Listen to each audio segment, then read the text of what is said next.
India mirror पर आपका स्वागत है। बिहार में आगामी 6 महीनों में विधानसभा चुनाव होने हैं, जिसको लेकर एक बार फिर सीमांचल में बांग्लादेशियों की बढ़ती संख्या और उससे बदलती डेमोग्राफी पर राजनीति तेज हो गई है। इन दावों में सच्चाई भी नजर आती है। यही वजह है कि सीमांचल की डेमोग्राफी तेजी से बदल रही है और यहाँ कुछ इलाकों में हिंदू अल्पसंख्यक हो गए हैं, उन पर अत्याचार किए जा रहे हैं। इन जिलों में तेजी से मुस्लिम आबादी बढ़ रही है, जिससे स्थिति बिगड़ रही है। पिछले 2 साल से बीजेपी के नेता बिहार में बांग्लादेशी घुसपैठ के मुद्दे पर मुखर हैं। केंद्रीय गृह मंत्री अमित शाह भी लगातार इस मुद्दे को दोहराते रहे हैं कि अगर सीमांचल में घुसपैठ नहीं रोका गया तो स्थिति चिंताजनक हो सकती है। सीमांचल के 4 जिलों पूर्णिया, कटिहार, किशनगंज और अररिया में 350 किलोमीटर से अधिक के क्षेत्र में डेमोग्राफी में बदलाव नजर आने लगा है, जिसकी पड़ताल हमने की है। इन मुस्लिम बहुल इलाकों में रह रहे हिंदुओं की क्या स्थिति है, अगर ये जानना हो तो कटिहार जिला मुख्यालय से 8 किलोमीटर दूर हाजीपुर बस्ती पहुंच जाइए। इस बस्ती में सिर्फ 4 घर हिंदुओं के बचे हैं। यहाँ गोलगप्पे की फेरी लगाकर अपना घर चलाने वाले सुशील ने शुरुआत में कुछ भी बोलने से इनकार कर दिया। उन्होंने कहा, अगर कुछ बोलेंगे तब हमें परेशानी होगी। हमने उन्हें समझाया, भरोसा दिलाया कि उन्हें कोई परेशानी नहीं होगी। तब उन्होंने खुलकर अपनी बात कही। हालांकि जैसे ही हमारी बातचीत शुरू हुई तो पड़ोस के कुछ लड़कों ने उन्हें घेर लिया। इससे वो डर गए। इसके बाद वो हमें अपने घर के भीतर ले गए और अपनी बातें कहीं। सुशील शाह ने बताया, जन्म से यहीं रह रहे हैं, फेरी करके कमाते हैं। हिंदू होने के कारण बहुत परेशानी हो रही है। दिवाली में पटाखा तक नहीं फोड़ने दिया जाता है। दशहरे में बच्चों को बाहर निकलने से मना करते हैं। सुशील शाह की बड़ी बहन पुष्पा देवी बताती हैं, मेरे पिता का जन्म यहीं हुआ है। जन्म से ही इस इलाके में रह रही हूँ, लेकिन अब यहाँ रहने में बहुत परेशानी हो रही है। जिससे भी अपनी परेशानी बताती हूँ, कहते हैं कि यहाँ से जाओ। कटिहार के बाद हमें जानकारी मिली कि किशनगंज की सिंधीमारी पंचायत के फुटनीगंज के हिंदू परिवार पोद्दार गांव जाकर बस गए हैं। हम पलायन करने वाले हिंदुओं के नए ठिकाने पोद्दार गांव पहुंचे। यहाँ रह रहे हिंदू परिवारों में अब भी इतना खौफ है कि वो कुछ भी बोलने के लिए तैयार नहीं है। एक भी परिवार कैमरे पर आने को राजी नहीं हुआ। ऑफ द रिकॉर्ड उन्होंने हमें बताया कि हम कुछ बोलेंगे तो इसका खामियाजा भी हमें ही भुगतना पड़ेगा। हम यहाँ शांति से जीना चाहते हैं।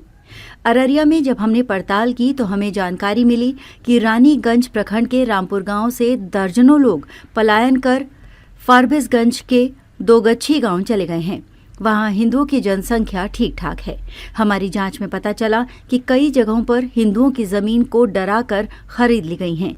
यहाँ रामपुर से आकर बसे एक परिवार से बात करने की कोशिश की तो उन्होंने सीधे तौर पर कुछ भी कहने से इनकार कर दिया। उन्होंने बताया, हम यहाँ मजदूरी करने आए थे, अब यहीं बस गए हैं और यहाँ खुश हैं, आप जाइए। इसी तरह पूर्णिया के चिमनी बाजार में एक बड़े हिस्से पर बांग्लादेश से आए बंगाली मुस्लिमों ने कब्जा जमा लिया है और वहाँ कुछ हिंदू परिवारों ने कहा कि वो अपनी हर चीज हम पर थोपते हैं। मुस्लिम इस इलाके में बहुसंख्यक हो गए हैं, जिसके बाद उन्हें यहाँ कई तरीके की दिक्कतें होती हैं।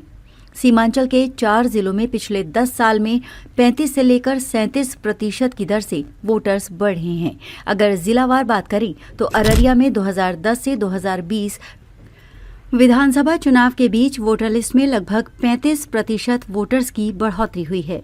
कटिहार में ये इजाफा 30% है। पूर्णिया में 34% और किशनगंज में सबसे अधिक 37% वोटर्स बढ़े हैं।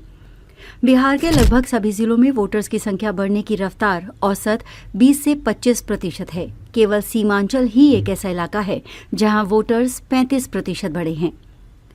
अगर सीमांचल के अलग अलग इलाके की बात करें तो कटिहार के बलरामपुर, प्राणपुर और कोढ़ा, अररिया के रानीगंज और नरपतगंज, किशनगंज के बहादुरगंज और ठाकुरगंज तथा पूर्णिया के बायसी और कस्बा विधानसभा में सबसे ज्यादा वोटर्स बढ़े हैं।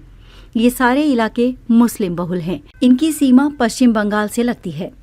2011 की जनगणना के अनुसार किशनगंज में मुस्लिमों की जनसंख्या 67.58% थी। कटिहार में 44.47, अररिया में 42.95 और पूर्णिया में मुस्लिम जनसंख्या 38.46% थी। सीमांचल के इलाके में घुसपैठ की कहानी को जानने के लिए हम यहाँ अलग अलग इलाके में गए। सबसे पहले कटिहार के कोढ़ा विधानसभा क्षेत्र के हथिया दियारा पहुंचे। यहां हमारी मुलाकात अब्दुल जब्बार से हुई। उन्होंने बताया, हमारे पिता बांग्लादेश से आए थे। यहां आकर उन्होंने मजदूरी की और जमीन जायदाद खरीदा। इसके बाद यहां की नागरिकता मिल गई। आज हमारे पास आधार कार्ड है, वोटर कार्ड है, जॉब कार्ड है। यहाँ रहने में कोई परेशानी नहीं है। हथिया दियारा के बाद हम कटिहार के हसनगंज प्रखंड के इतवा, रामपुर, वंशीवाड़ी समेत उन इलाकों में गए जहां पिछले एक दशक में मुस्लिम आबादी तेजी से बढ़ी है। यहाँ सभी लोग ये तो स्वीकार करते हैं कि वो यहाँ के मूल निवासी नहीं हैं, लेकिन कहाँ से आए हैं इस पर कोई स्पष्ट जवाब नहीं देते। कोई कहता है कि हमारे पिता बंगाल के मुर्शिदाबाद से आए, तो कोई कहता है मालदा से आए हैं। खुद को बांग्लादेशी कहने के बजाय वो शेरशाहबादी कहते हैं। आज के लिए मेरे चैनल को सब्सक्राइब करना ना भूलें। मिलेंगे कुछ और नए रोचक वीडियो के साथ।